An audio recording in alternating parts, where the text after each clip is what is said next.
클래식 인물 열전. 손수연의 팡팡 스토리 클래식.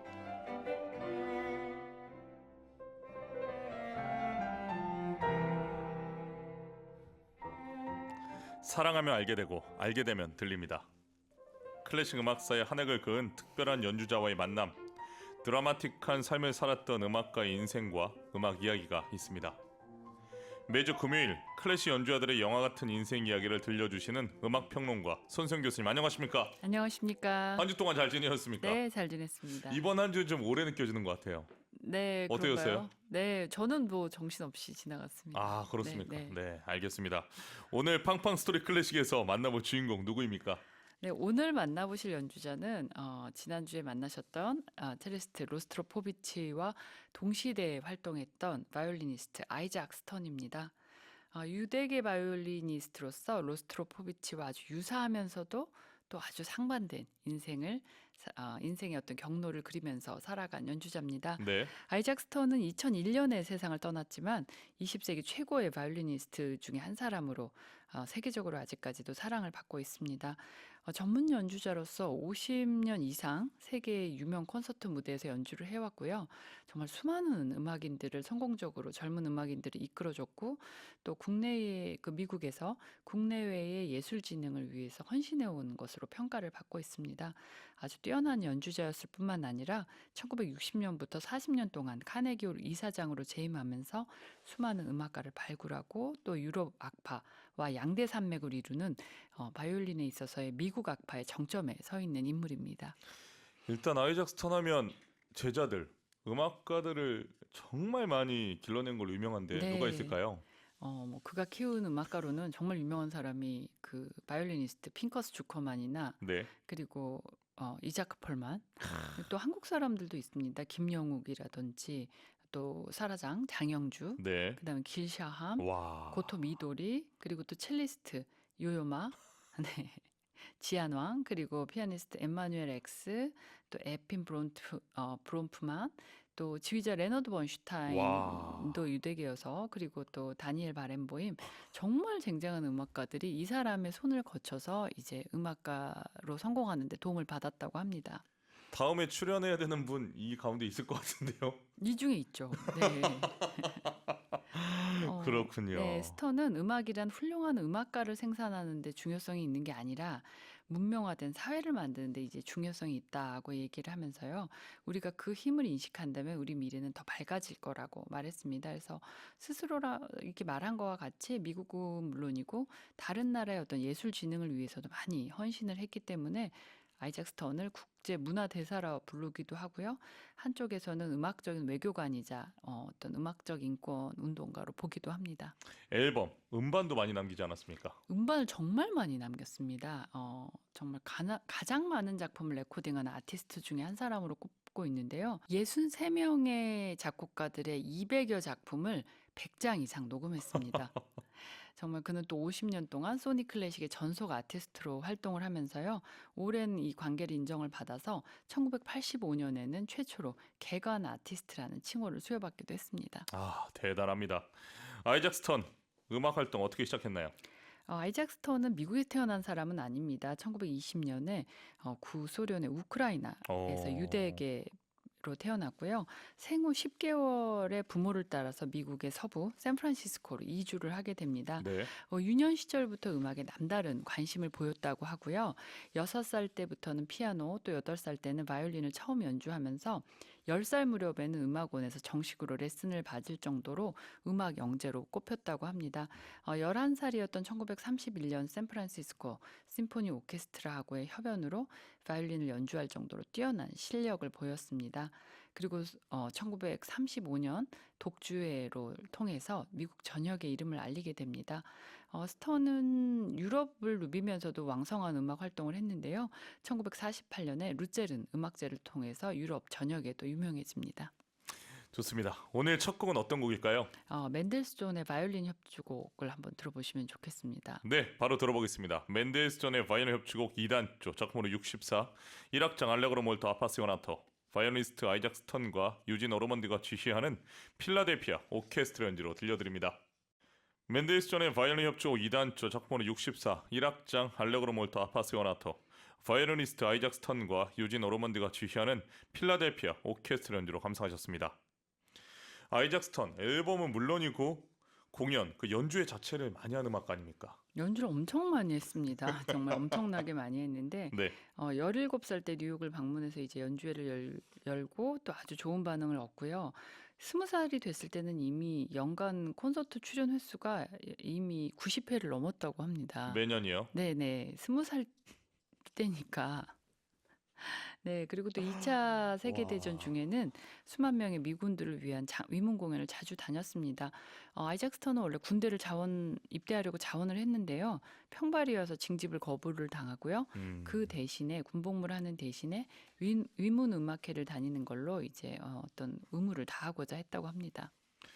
그 아이작 스턴이 연주한 OST에도 좋은 곡이 많이 있지 않습니까? 그렇습니다. 소개 좀 해주시죠. 네. 영화 지붕 위의 바이올린도 있고요. 뭐 네. 다양한 음악에서 이제 OST 작업을 했는데 특히 이제 이 지붕 위의 바이올린은 그 우크라이나 쪽에 사는 그런 유대계 집시는 아니고 유대계 바이올리니스트들의 어떤 삶의 애환을 그린 것이기 때문에 그 유대계 사람들의 애환을 그린 것이기 때문에 이 아이작 스턴의 연주가 훨씬 정말 잘 맞았다고 생각합니다. 이것을 통해서 클래식뿐만 아니라 영화 음악에도 큰 뭐 팬을 확보하게 됩니다. 네, 그렇군요. 아이작 스턴의 바이올린 연주는 어떤 특색이 있을까요? 아이작 스턴이 연주하는 바이올린 음색을 들어보시면은 굉장히 섬세하면서도 우아하고 그리고 강렬한 어떤 열정적인 에너지를 가지고 있다는 걸 느끼실 수 있고 제가 약간 선호하는 스타일인 것 같습니다. 굉장히 명료한 명료. 네, 명료한 음을 음, 그리고 또 거기에 강한 에너지를 뿜어내는 그런 연주를 들려주기 때문에 그리고 사실은 저는 개인적으로 이 뭐 차이콥스키라든지 멘델스존이라든지 바이올린의 이런 콘체르토의 대표적인 곡들을 다 아이작 스턴 저희 집에 있는 아이작 스턴의 음반을 통해서 접했기 때문에 제게는 어떤 바이올린 연주의 기준점이 된 것이 바로 아이작 스턴이다 이렇게 말씀드릴 수 있습니다. 음반사에서 잘 알아주셨으면 좋겠습니다. 이 많은 평론가들의 기준점이 음반사에서 처음으로 구매한 음반에 근거한다는 사실. 네. 처음 만남, 처음 경험이 굉장히 중요한데 저는 아이작 스톤이 누군지 잘 모르면서도 이 사람이 앞면은 차이콥스키 바이올린 협주곡, 뒷면은 멘델스존 바이올린 협주곡이었는데 그걸 딱 들으면서 이렇게 명쾌하면서도 화려한 기교로 거침없이 연주하는 사람이 있구나를 느꼈고 정말 그 이후로는 저한테 있어서는 어떤 바이올린 연주 기준점이 됐다 이렇게 볼 수 있습니다. 아니 처음 감상하실 때도 그런 명료함을 느끼셨습니까? 네. 정말 느꼈습니다. 워낙 연주를 정말 선명하게 거침없이 하는 스타일이기 때문인 것 같습니다. 제가 앨범을 처음 산 사람이 마리오 데 모나코와 고성현이거든요. 그러시군요. 그래서 저는 모든 성악가 그렇게 노래 부르는 줄 알았습니다. 네. 그렇게 엄청난 착각이었죠. 엄청난 볼륨의 성악가들은 거의 찾아보기 힘듭니다. 자, 이번에는 어떤 곡을 네. 들어볼까요? 브루흐의 바이올린 협주곡 한번 들어보시면 좋겠습니다. 네, 브루의 바이올린 협주곡 듣겠습니다. 1번이고요. G단조 작품으로 26번입니다. 1악장 알레그로 모데라토, 바이올리니스트 아이작 스턴과 유진 오르먼드가 지휘하는 필라델피아 오케스트라 연주로 들려드립니다. 브루흐의 바이올린 협주곡 1번 G단조 작품으로 26, 1악장 알레그로 모데라토, 바이올리니스트 아이작 스턴과 유진 오르먼드가 지휘하는 필라델피아 오케스트라 연주였습니다.